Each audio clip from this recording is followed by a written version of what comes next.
Malum üzere gayrimenkul sektörü özellikle uslavayı sevmez. Genelde rahat ortamı, savaşsız, herhangi bir olayın olmadığı bir bölgeyi sever. Dolayısıyla yatırım üstü olabilmemiz için bu bölgemizin herhangi bir sorun yaşamaması, savaşsız, barış ortamında yatırım yapılması gerekiyor. E, Bu son 2 aydır, 3 aydır özellikle canlı bomba haberleri, işte bu Suriye'de yaşanan olaylar bize yatırımımızı bayağı bir durdurmuş durumda. Evet, bugün 2019'a bakınca ikinci çeyreğinde konut satışlarımız artmış ama tarıma dayalı herhangi bir yatırım daha henüz başlamış değil. Bu savaş ortamının bir an önce bittiği, bu Suriye'nin kuzeyi dediğimiz bölgenin temizlenmesi, Suriye ile Türkiye'nin artık barış içinde yaşaması en çok yarayacak olan bölgelerden, şehirlerden biri Urfa'dır. Türkiye'nin en büyük sınırı Suriye'de, Suriye'nin en büyük Türkiye'nin de en büyük sınırı olan yer Şanlıurfa'dır. Dolayısıyla bir an önce bu Suriye olayları dindiği takdirde bizim Orta Doğu'ya açılacak kapımız Suriye kapısıdır.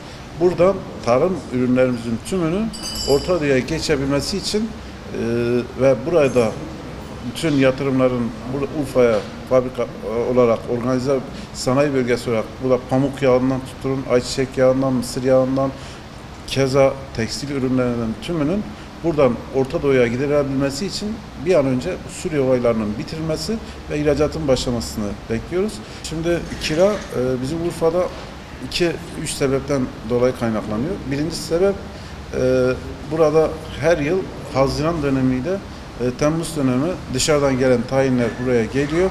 Buradakiler gitmiyor. Buradaki tayinciler genelde Eylül-Ekim dönemlerinde gidiyor. Dolayısıyla böyle bir sıkışıklık yaşanıyor. İkinci bir sıkıntımız burada yeni ev yapımı, inşaat yapımı durduğu için, konut üretimi durduğu için dolayısıyla yeni evlerde herhangi bir kira olmuyor, kalmıyor. Diğer bir sebep de bu sene bizim malumunuz fıstık bir yıl ürün verir, bir yıl vermez.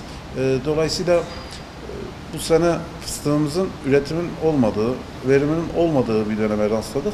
Dolayısıyla fıstık üreticileri herhangi bir ev almaya gitmedi. Onlar da kiralama dönemine geldi. Bu yıl böyle bir kira sıkıntısı yaşadık. Dolayısıyla bunlar fiyatlara yansıdı. Yaklaşık %30-%35'e yakın varan kiralar söz konusu oldu. Bunlar Ekim'den sonra tekrar durağına geçeceğini bekliyoruz. Çünkü kış döneminde herhangi bir kira, ev taşıma falan olayları Urfa'da azalıyor. Yine Mart-Nisan gibi kira artışları ve kira sıkıntısı yaşanacağı görünüyor.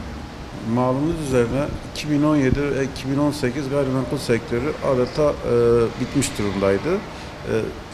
Bir ara öyle bir dönem oldu ki özellikle 2018'in ilk dönemlerinden itibaren bir anda fiyatların dehşet miktarda maliyet fiyatlarının artışı gayrimenkulü gayrimenkul satışlarının bitimini bitirdi daha. İnşaatları bitirdi. Umutları da bitirdi. 2018 bizim için ve özellikle Urfa için bitmiş durumdaydı. 2019'a gelindiğinde ilk çeyrekte yine sıkıntılarımız mevcuttu. İkinci çeyrekte özellikle tayinlerin başlaması, Urfa'ya atamaların artması, öğrencilerin gelişiyle birlikte büyük bir kirayla başlandı. Akabinde de kamu bankalarının kredi oranlarını 0,99'a çekmesiyle birlikte büyük bir hareket yaşandı. Özellikle tayine gelenler burada gayrimenkullarının maliyetlerin çok altında olduğunu görünce gayrimenkul almaya başladılar.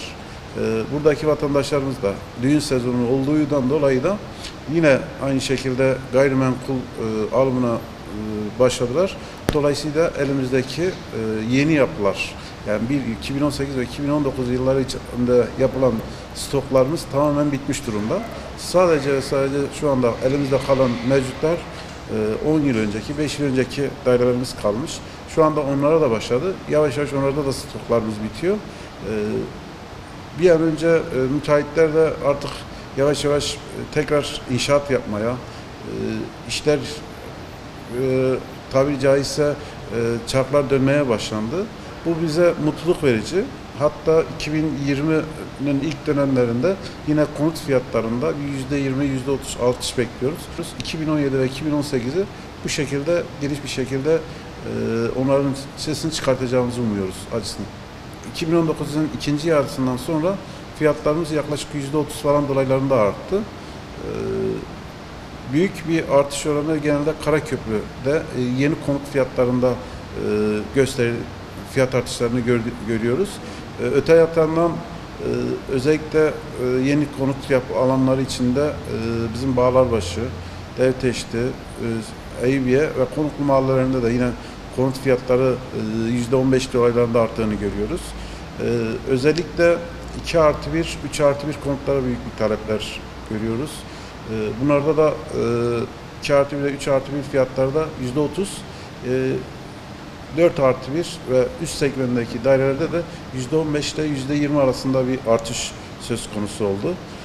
Kiralarda yine bu yıl geçen yılın aynı oranlarına göre bakıldığında %20 bir artış kaydedildi bu sene. Yine dediğim gibi yıl sonuna doğru da bir 15 ile 20 arasında, 2020'nin ilk çeyreğinde ise %30'lara kadar bir artış bekliyoruz. Şimdi devletin koymuş olduğu bir kota var. Eskiden tefe tüfe bölü 2 yapıyorduk. Şimdi ise sadece devlet üffeyi bas tutuyor. Dolayısıyla şu anda tayin dönemi durmuş durumda. Kış sezonuna girdiğimiz dönemde kira artışları pek olmuyor. Dolayısıyla bu ilk çeyrekte 2020'de çok büyük bir kira artışı beklemiyoruz. Söz konusu olacağını düşünmüyoruz. Olsa dahi %5 gibi en fazla bir artış olabilir. Yine kira artışları bizim burada Mart-Nisan aylarında itibaren başlar. Bu dönemde de konut fiyatlarının artışına bağlı olarak yine %20'lik bir artış söz konusu olabilir diye beklentimiz var. Bizim dernek değil de 2005 yılında kurulmuş bir esnaf odamız var.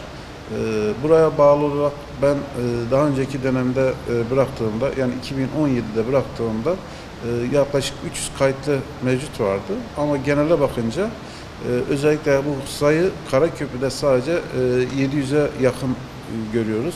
Tabii bunların bir kısmı özellikle 2018 yılında gayrimenkulün düşüşüyle birlikte bir kısmı kapattı. Yine bu dönemden sonra böyle bir hareket olunca tekrar bu meseleye özellikle bakıyoruz ki talep doğuyor. Biz şu anda ev alacak arkadaşlara tavsiyemiz, müşterilerimize tavsiyemiz ne kadar erken alırlarsa, bu maliyetlerde alırlarsa o kadar kendilerine iyi.